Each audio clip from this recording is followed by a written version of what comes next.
Hello students, welcome to the channel study with Giri sisters. तो हमने हिंदी में जो वीडियो स्टार्ट किया था चैप्टर 25 का त्रिकोणमितीय अनुपात का प्रयोग, ऊंचाई और दूरी, application of trigonometric ratios and height and distance. हमने क्वेश्चन नंबर 7 तक कंप्लीट कर लिया था। तो आज की इस वीडियो में हम फर्दर क्वेश्चन को सॉल्व करेंगे। तो सबसे पहले देखते हैं क्वेश्चन क्या कहता है। अब देख सकते हैं क्वेश्चन नंबर 8 को, सूर्य का उन्नयन कोण जब 45 से बढ़कर 60 डिग्री हो जाता है तो एक बांस की छाया की लंबाई 3 मीटर घट जाती है, तो बांस की ऊंचाई कितनी है।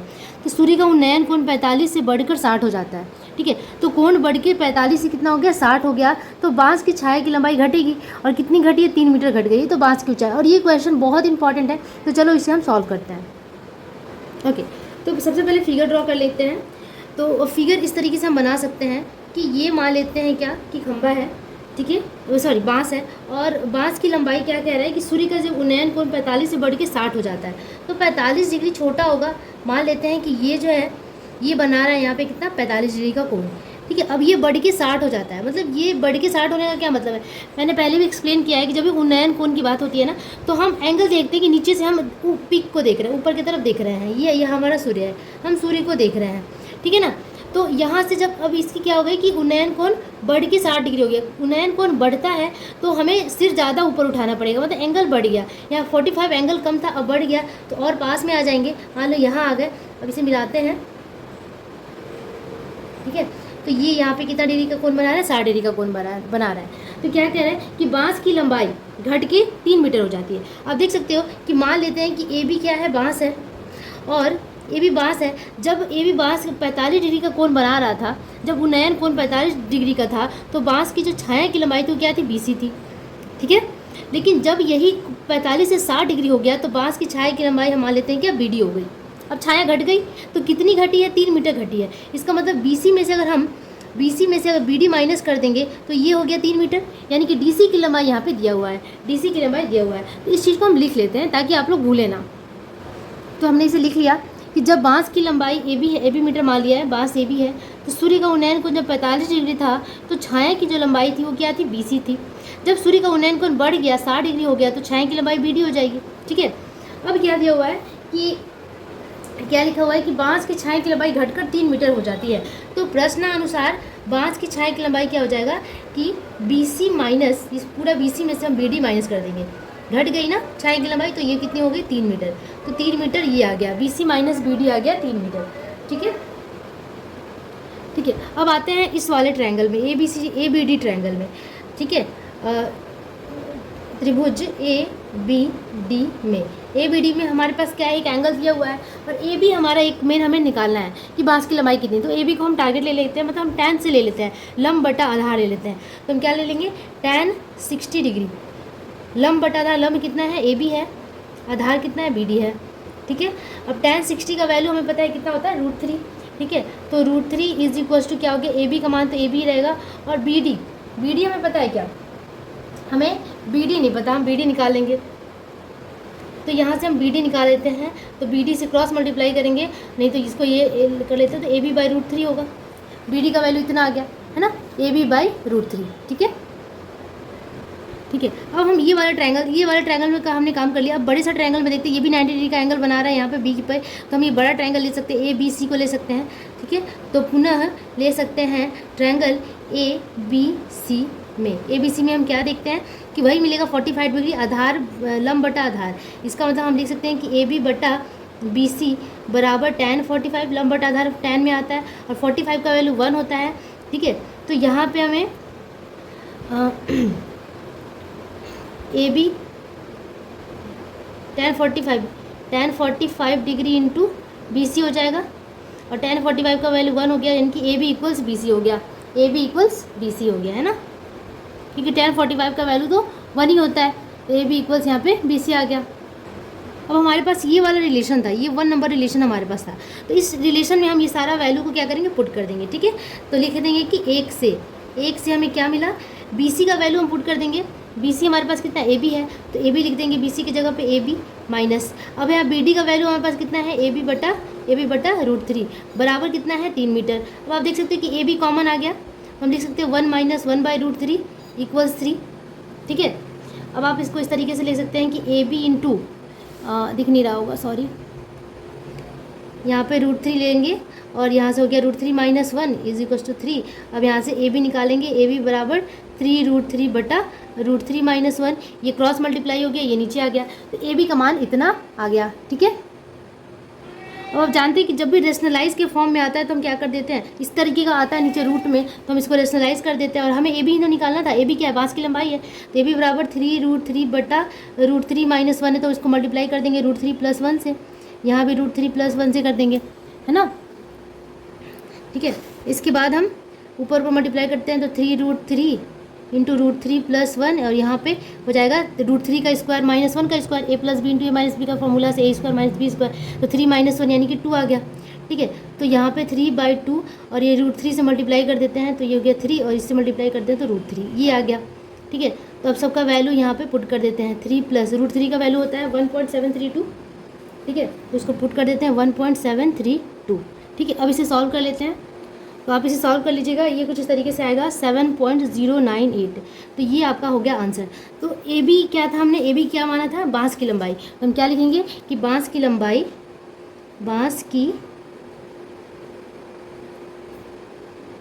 लंबाई बराबर 7.098 मीटर, और ये हो गया आपका रिक्वायर्ड आंसर। तो एक बार मैं क्वेश्चन आंसर को पूरा स्क्रॉल कर दूं कि आपको पूरी तरीके से आंसर दिख जाए। ठीक है, बस कैलकुलेशन बेस था, हमने कुछ भी नहीं किया है, बस एक रिलेशन है जिसे हमने पुट किया है, जो कि ये वाला रिलेशन। पहले हमने BC निकाला, फिर BD निकाला, फिर इस रिलेशन में हमने पुट कर दिया और हमने यहाँ से आंसर पा लिया। ठीक है, तो इस तरीके से हमने 8 नंबर सॉल्व कर लिया। अब आगे बढ़ते हैं क्वेश्चन नंबर 9 पे। अब अगला क्वेश्चन देखते हैं, क्वेश्चन नंबर 9 √3 मीटर ऊंचे 3 तल्ला मकान की छत से 30 मीटर की दूरी पर स्थित एक कारखाने की चिमनी का उन्नयन कोण 30 डिग्री हो तो चिमनी की ऊंचाई कितनी है। ठीक है, तो यहाँ पे दूरी दिया हुआ 9 √3 मीटर ऊंचे, मतलब कि ऊंचा मकान है, वहाँ से देखा जा रहा है, वहाँ से उन्नयन कोण कितना है, 30 डिग्री है। तो सबसे पहले हम फिगर ड्रॉ कर लेते हैं ताकि आपको समझ में आए। इस तरह की क्वेश्चन में फिगर बहुत इंपॉर्टेंट हो जाता है, तो आप सबसे पहले जब स्टार्ट करें ना तो फिगर ड्रॉ जरूर कर लें। ठीक है, तो हमें यहाँ पे फिगर ड्रॉ कर लेना है। चलो फिगर ड्रॉ कर लेते हैं। सबसे पहले क्या कह रहा है कि 9 √3 मीटर ऊंचे एक 3 तला मकान है, तो सबसे पहले एक 3 तला मकान बना लेते हैं। कैसे, इस तरीके से, इसकी लंबाई कितना है 9 √3 मीटर, 3 तला मकान है कि छत से 30 मीटर की दूरी पर। ठीक है, अब 30 मीटर की दूरी पर यहाँ ये मान लेते हैं कितना है, 30 मीटर की दूरी पर स्थित एक कारखाने की चिमनी, कारखाना का चिमनी है, ये चिमनी काफ़ी ऊंचा होता है, चिमनी इस तरीके से ऊंचा है, थोड़ा सा टेढ़ा बन गया, सॉरी। ठीक है, का उन्नयन कोण, मतलब इसके शीर्ष से उन्नयन कोण कितना दिया हुआ है, 30 डिग्री है, मतलब यहाँ देखा जा रहा है, इसके शीर्ष से देखा जा रहा है, ये है। तो इस तरीके से मिलाएंगे और यहाँ ये जो एंगल बना रहा है कितना, 30 डिग्री है। ठीक है, मकान के ऊपर से देखा जा रहा है, ये मकान है, बिल्डिंग है, इसके ऊपर से देखा जा रहा है चिमनी को देखा जा रहा है, ये क्या है, चिमनी है, और ये है क्या, मकान। ठीक है, तो चिमनी को देखा जा रहा है, उसके शीर्ष को, जिससे 30 डिग्री का उन्नयन कोण बना रहा है। ठीक है, तो मैंने यहाँ लिखा है कि माना चिमनी ए बी है, ए बी चिमनी है। ठीक है, तथा मकान CD है, मकान क्या है, CD है, मकान CD है। ठीक है, अब आप देख सकते हैं कि मकान CD है, और उसके बाद क्या है, मकान CD से सी चिमनी के शीर्ष का उन्नयन कोण 30 डिग्री है, मैंने यहाँ लिख दिया 30 डिग्री है। मकान और चिमनी के बीच की दूरी कितनी है, 30 मीटर है। ठीक है, अब हमें ज्ञात क्या करना है, तो चिमनी की ऊंचाई ज्ञात करना है, हमें ये पूरा चिमनी निकालना है। ठीक है, तो सबसे पहले तो ये C से हमने क्या एक लंब ड्रॉ कर लिया है, CE, इसका नाम E दे देते हैं। CE लंब है किस पे, AB पे। ठीक है, अब जो ट्रायंगल बन रहा है यहाँ पे ACE का बन रहा है, तो हम ACE ट्रायंगल ले लेंगे। ठीक है, त्रिभुज ACE में हम क्या देखते हैं कि यहाँ पे एंगल बन रहा है 30 डिग्री का, और हमें क्या चाहिए, हमें यहाँ पे लंबाई किसकी चाहिए, हमें लंबाई चाहिए AE की। ठीक है, हमने यहाँ पे लंब ड्रॉ किया था, तो ये 90 डिग्री बना रहा था, तो जब भी समकोण त्रिभुज की होता है तभी हम पाइथागोरस लॉ या फिर जो रेशियोज़ है, ट्रिग्नोमेट्रिक रेशियोज़ का यूज़ कर सकते हैं। तो यहाँ पे हम देख सकते हैं कि ACE में हमें क्या मिल रहा है, अगर हम यहाँ पे tan लगाएं, ठीक है, तो ज़्यादा फायदा है, क्योंकि लंब बटा आधार की बात हो रही है, तो हमें ये लंब मिल जाएगा। तो हम क्या लेते हैं, tan 30 डिग्री, क्योंकि 30 डिग्री है, लंब कितना है हमारा AE है, आधार कितना है CE है। ठीक है, तो tan 30 का वैल्यू कितना होता है, 1/√3 होता है, 1/√3। AE का वैल्यू हमें निकालना ही था, ए। और अब देख सकते हो कि सी की लंबाई हमारे पास है, क्यों? क्योंकि C D is equals to C E is equals to 30 degree. अब देखो कि जब ये इसके एकदम समानांतर है तो ये बराबर भी होगा, ठीक है। तो हम कह सकते हैं कि सी डी की लंबाई, सी की लंबाई दोनों 30 मीटर के बराबर है, 30 मीटर के बराबर है। तो यहाँ क्या लिख सकते हैं? 30 मीटर। अब क्रॉस मल्टीप्लाई कर देते हैं तो ए का जो वैल्यू आ जाएगा कितना हो जाएगा? a√3 होगा 30/√3। 30/√3 क्या आ गया? ए की लंबाई। अब हम चाहे तो इसे रेशनलाइज कर लेते हैं, तो ये ज़्यादा आसान पड़ता है रेशनलाइज करना। तो ये हो गया कितना? 30√3/√3 इंटू √3 3 हो गया। तो 3 से इसे काट लेंगे तो ये हो गया 10√3 मीटर आ गया क्या? ए की लंबाई, ठीक है। तो हमें यहाँ पे ए मिल गया, ठीक है। अब हम चिमनी की लंबाई इजीली यहाँ से निकाल सकते हैं। आप देख सकते हो कि चिमनी की लंबाई कितनी है? चिमनी की लंबाई, चिमनी की लंबाई हमने यहाँ पे क्या रखा है? ए बी रखा है ना, ए बी रखा है। और ए बी बराबर आप देख सकते हो फिगर से, ए बी बराबर क्या लिख सकते हैं? ए ई प्लस ई बी, ठीक है। ए ई प्लस ई बी। और ई बी किसके बराबर है? ई बी किसके बराबर है? सी डी के बराबर है, ठीक है। तो ए का वैल्यू तो हमारे पास है 10√3 और ई बी का भी वैल्यू कितना है? 9√3, जो कि दिया हुआ है, गिवन है। आप देख सकते हो 9√3 दिया हुआ है। तो इस दोनों को जोड़ देते हैं तो ये 19√3 आ गया। 19√3 क्या हो गया? इतना मीटर हो गया चिमनी की लंबाई। अब यहाँ पे चिमनी की लंबाई इस तरीके से 19√3 तो आ गया, लेकिन आंसर में आपका इस तरीके से नहीं दिया होगा। इसका मतलब हमें यहाँ पे करना क्या होगा कि √3 का वैल्यू पुट कर देना होगा। तो 19 गुना 1.732 होता है, मल्टीप्लाई कर लेंगे, गुना कर लेंगे तो आपका आ जाएगा इस तरीके से। आप देख लेना, कुछ हो सकता है गड़बड़ भी हो जाता है, कभी कभी मल्टीप्लाई करके मैंने रखा है। इतना मीटर आंसर मेरा आया था। और आप इसको आंसर से जरूर मैच कर लीजिएगा। जहाँ भी कैलकुलेशन की बात हो आप खुद किया कीजिए ताकि आपको सेटिस्फैक्शन हो। कभी कभी होता है कि हम वीडियोज़ अपलोड करते समय, बनाते समय कैलकुलेशन मिस्टेक हो जाती है, बच्चे उस तरीके से लिख देते हैं कि मैम आपको कुछ भी नहीं आता, तो ये थोड़ा सा बुरा लग जाता है। तो प्लीज़ आप इस चीज़ों को खुद से कर लीजिए। बाकी जो कॉन्सेप्ट है वो हम आपको बता ही रहे हैं, ठीक है। तो इस तरीके से हमने क्वेश्चन नंबर 9 को सॉल्व कर लिया। कुछ भी नहीं करना था हमें, क्या ए बी निकालना था। और ए बी के लिए हमें ए निकालना था क्योंकि ई बी तो पहले दिया हुआ था, तो हमने ए निकाल लिया और उसके साथ इसको जोड़ दिया। देखो बहुत ही आसान सवाल है, ठीक है। तो अब हम नेक्स्ट क्वेश्चन की तरफ मूव करते हैं। Question number 10। 10वां क्वेश्चन सॉल्व करने जा रहे हैं। पूरे धैर्य के साथ, पूरे एनर्जी के साथ करेंगे ताकि हमें करने में भी मज़ा आए और चीज़ों को हम समझ सकें। मैं कोशिश कर रही हूँ कि मुझे हिंदी में थोड़ी दिक्कत होती है, लेकिन मैं पूरी तरीके से कोशिश कर रही हूँ कि आप लोगों को समझ में आए। हिंदी की मेरी राइटिंग अच्छी नहीं है, उसके लिए सो सॉरी, लेकिन आप प्लीज़ कंटेंट पे ध्यान दीजिए। ये मत सोचिए कि राइटिंग कैसी है।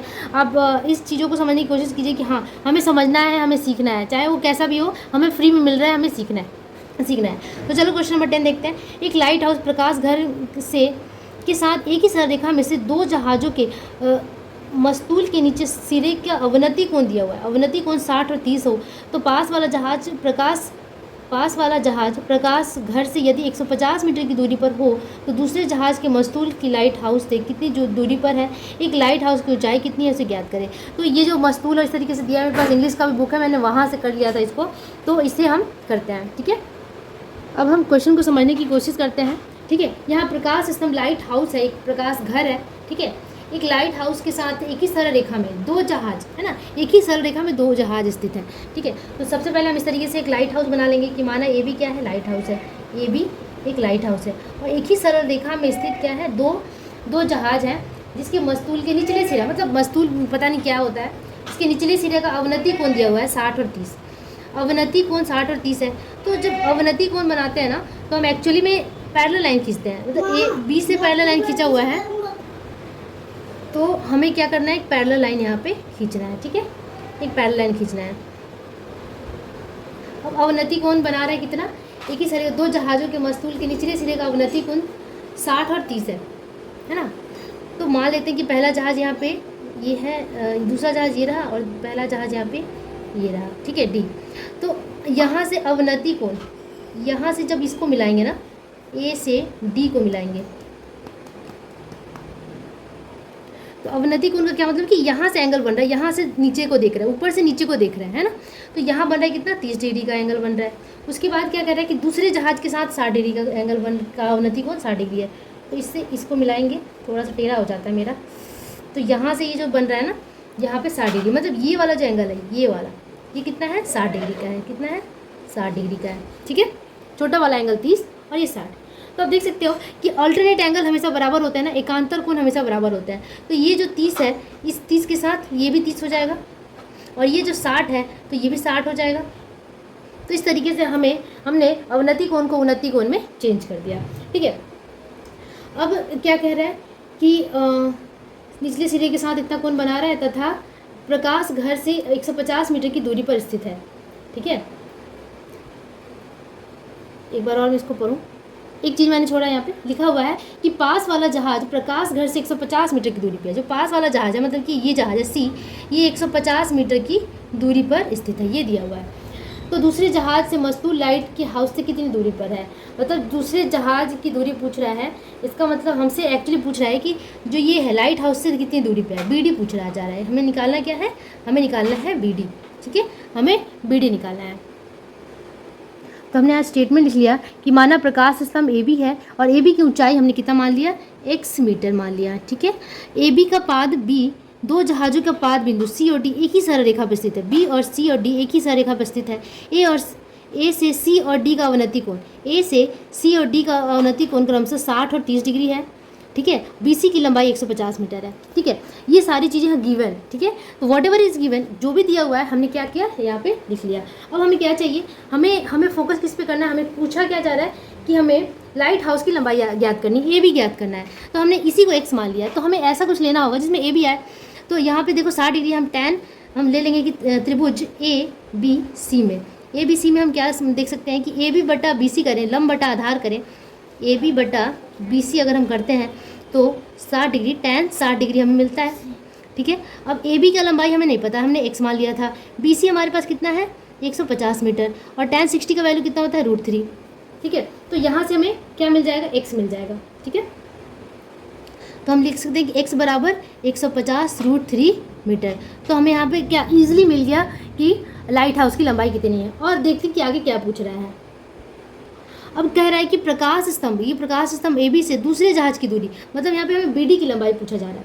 तो बी डी की लंबाई हम कैसे ज्ञात करेंगे, पुनः हम देखते हैं कि एक और समकोण त्रिभुज बन रहा है ए बी डी। ठीक है, तो हम लिखेंगे क्या कि पुनः समकोण त्रिभुज ए बी डी में, ए बी डी में क्या लिखेंगे, ए बी बटा बी डी ले लेंगे, ए बी बटा बी डी बराबर क्या लिखेंगे tan 30 डिग्री, tan 30 डिग्री। ठीक है, तो ए बी का मान तो हमारे पास है, ए बी का मान x है, x का मान हमारे पास है। ठीक है, तो ए बी का मान बढ़ा देते हैं 150 √3 बटा बी डी बराबर tan 30 का वैल्यू 1 बटा √3। अब इसको हम क्या कर लेंगे, क्रॉस मल्टीप्लाई। अब यहाँ से हम बी डी निकालेंगे इजली, तो क्रॉस मल्टीप्लाई करते हैं। बी डी बराबर क्या हो गया 150 √3 इंटू √3, इसका मतलब 3 से मल्टीप्लाई कर देंगे, रूट हट जाता है, तो ये हो गया कितना 4450, मतलब 450 मीटर। मतलब कि बी डी की लंबाई कितनी आ गई 450 मीटर। मतलब कह सकते हैं कि प्रकाश स्तंभ से दूसरे जहाज की लंबाई, जहाज की लंबाई 450 मीटर। इस तरीके से हमारे पास दो आंसर आ गया है। एक तो ए बी हमारा क्या था, प्रकाश स्तंभ की लंबाई, पहला आंसर ये हो गया, और दूसरे प्रकाश स्तंभ से दूसरे जहाज की लंबाई, मतलब कि बी डी की लंबाई 450 मीटर। तो ये आपका रिक्वायर्ड आंसर हुआ। ठीक है, तो इस तरीके से हमने क्वेश्चन नंबर, यहाँ पे मैंने क्वेश्चन नंबर 10 देना मैं भूल गई थी, सॉरी। क्वेश्चन नंबर 10 भी हमने कंप्लीट कर लिया और आगे की वीडियो में आगे के क्वेश्चन को सॉल्व करेंगे। तब तक के लिए मेक श्योर आप चैनल को सब्सक्राइब कर दें ताकि सारे नोटिफिकेशंस आपको मिलते रहे कि कौन सा वीडियो कब अपलोड हो रहा है। और कुछ दिनों बाद मैं अपना ऐप भी डालने वाली हूँ जिस पे सारे क्वेश्चन के साथ साथ आंसर और रिकॉर्डेड वीडियो साथ में, अगर आप 1-to-1 अगर करना चाहें, अगर आप मेरे से एक्स्ट्रा ट्यूशन पढ़ना चाहें तो आप उसमें लाइव ट्यूशन्स ले सकते हैं, लाइव क्लासेस ले सकते हैं। तो होपफुली आप लोग मेरे ऐप को ज़रूर डाउनलोड करेंगे और इसका फ़ायदा उठाएंगे। Thank you so much for watching, bye bye, take care.